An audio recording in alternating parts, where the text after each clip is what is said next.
Hello and hi. ഞാൻ ഇന്നത്തെ recipe നിങ്ങൾക്ക് ഷെയർ ചെയ്യുന്നത് ഞാനിവിടെ ചെയ്ത വെജിറ്റബിൾ കുറുമയാണ്. അപ്പോൾ ഇതിൽ നോക്കാം, ഞാൻ പാൻ വെച്ചിട്ട് എണ്ണ ഒഴിച്ചു. പിന്നെ അതിൽ രണ്ട് പട്ട, 2 ഗ്രാമ്പു, പിന്നെ ഒരു ബേ ലീഫ് അതും കൂടി ഇട്ടിട്ട് ഒരു വലിയ സവാള നന്നായിട്ട് ചെറുതായിട്ട് അരിഞ്ഞ് അത് സോട്ട് ചെയ്തതിന് ശേഷം 1 ടീസ്പൂൺ ഇഞ്ചിയാണ് നന്നായിട്ട് ചതച്ചത് ഇടുന്നത്. അപ്പോൾ അത് ഇട്ട് നമുക്ക് നന്നായിട്ട് സോട്ട് ചെയ്യണം. അപ്പം എണ്ണ എന്ന് പറയുന്നത് ഓപ്ഷണലാണ്, വെളിച്ചെണ്ണയോ വെജിറ്റബിൾ ഓയിലോ ഇടാം. അപ്പോൾ അതെല്ലാം നന്നായി ഉള്ളിയൊക്കെ ഒന്ന് വഴറ്റിയതിന് ശേഷം പൊടികൾ ഇടുകയാണ്. 1 ടീസ്പൂൺ മഞ്ഞൾപ്പൊടിയാണ് ഇപ്പോൾ ഇട്ടത്. ഇനി 2 ടീസ്പൂൺ ഇതൊന്ന് വഴറ്റിയതിന് ശേഷം 2 ടീസ്പൂൺ മുളക് പൊടി. അപ്പോൾ ഇതെല്ലാം കൂടി ഒന്ന് നന്നായി വീണ്ടും മുളക് പൊടിയെ വഴറ്റിയതിന് ശേഷം ഒരു വലിയ ടൊമാറ്റോ ഞാൻ സ്ലൈസ് ചെയ്ത് വെച്ചിട്ടുണ്ട്, അത് നമ്മളിതിലോട്ട് ആഡ് ചെയ്യും. ഇത് വളരെ ടേസ്റ്റി ആയിട്ടുള്ളൊരു കുറുമയാണ്. ശരിക്കും നിങ്ങളിത് ചെയ്യാത്ത ആൾക്കാർ ചെയ്ത് നോക്കണം, വളരെ ടേസ്റ്റിയാണ്. അപ്പോൾ ഈ ടൊമാറ്റോ നമ്മൾ നന്നായിട്ട് വഴറ്റി സ്മാഷ് ചെയ്ത് എന്താ പറയുക, നല്ല സോഫ്റ്റ് ആകണം. അപ്പോൾ ഒന്ന് അടച്ച് വെച്ചിട്ട് നമുക്കിതൊന്ന് സ്റ്റീം കയറ്റി വേവിക്കാം. ഇവിടെ നിങ്ങൾ കാണുന്നത് കുറച്ച് കാഷ്യൂ നട്ട്സ്, 1 ടീസ്പൂൺ പെരിഞ്ചീരകം, 2 പച്ചമുളക്, 1 പിടിക്ക് തേങ്ങ. ഇത് നമ്മൾ നന്നായിട്ടിട്ട് ഫൈൻ പേസ്റ്റാക്കി അരച്ചെടുക്കുക.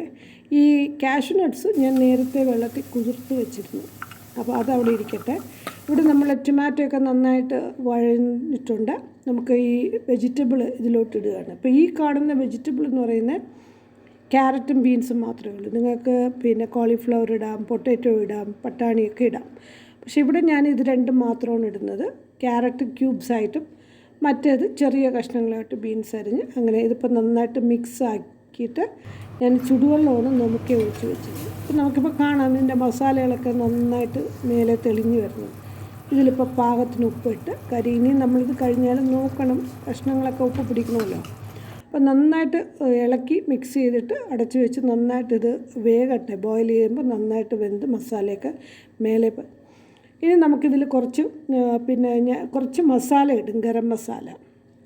അപ്പോൾ അത് ഒരു 1/2 ടീസ്പൂണാണ് ഇടുന്നത്. ഈ മസാലകളൊന്നും ഒരു കൂടുതൽ ഇടാനേ പാടില്ല. അതിൻ്റെ ഭയങ്കര അത് എഫക്റ്റ് ചെയ്യും കറീസിനൊക്കെ. നമ്മൾ മിനിമം ഇടുമ്പോഴാണ് അത് നല്ല രുചി ഉണ്ടാകുന്നത്. ഇപ്പം ഞാനിതിൽ അരച്ച നമ്മൾ കാണിച്ചില്ല, നേരത്തെ കാണിച്ച തേങ്ങയും കാഷ്യൂ നട്ട്സും എല്ലാം കൂടെ നന്നായിട്ട് ഫൈൻ പേസ്റ്റാക്കി ഇതിലിപ്പം അരച്ച് ചേർത്തിരിക്കുകയാണ്.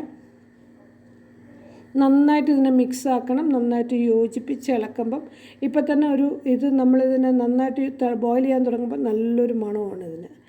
അപ്പോൾ നമ്മൾ ഇച്ചിരി ഗരം മസാലയും ഇതൊക്കെ ഇട്ടിട്ടുണ്ടല്ലോ, എല്ലാം നല്ല ഒരു എന്താ പറയുക, റെസ്റ്റോറൻറ്റിൽ മണക്കുന്ന ഒരു മണമാണ് നമുക്ക് ഈ കറിയൊക്കെ കിട്ടുമ്പോൾ. അപ്പോൾ ശരിക്കും ഇതൊരു ഇപ്പോൾ ഓൾമോസ്റ്റ് റെഡി ആയിട്ടുണ്ട്. തിക്ക് ഗ്രേവിയാണ്, കണ്ടില്ലേ. ഞാനിതിൽ നിങ്ങൾക്ക് ഈ സമയം മല്ലിയില ഇടാം, ഞാനിതിൽ കറിവേപ്പിലയാണ് ഇട്ടത്. അപ്പം നന്നായിട്ട് ഇത് പാകത്തിനായിട്ടുണ്ട്. പൊറോട്ടയുടെ, ചപ്പാത്തിയുടെ, ദോശയുടെ കൂടെയൊക്കെ നമുക്കിത് വിളമ്പാം. ഞാനിതിപ്പോൾ ഒരു സെർവിങ് ഡിഷിലോട്ട് മാറ്റാൻ പോവുകയാണ്. അപ്പം നിങ്ങളും ഇതുപോലെ ട്രൈ ചെയ്ത് നോക്കണം. വീഡിയോ ഇഷ്ടപ്പെട്ടാൽ like and share and subscribe ചെയ്യാനും മറക്കരുതേ. Please don't forget. Thanks for watching my videos. By.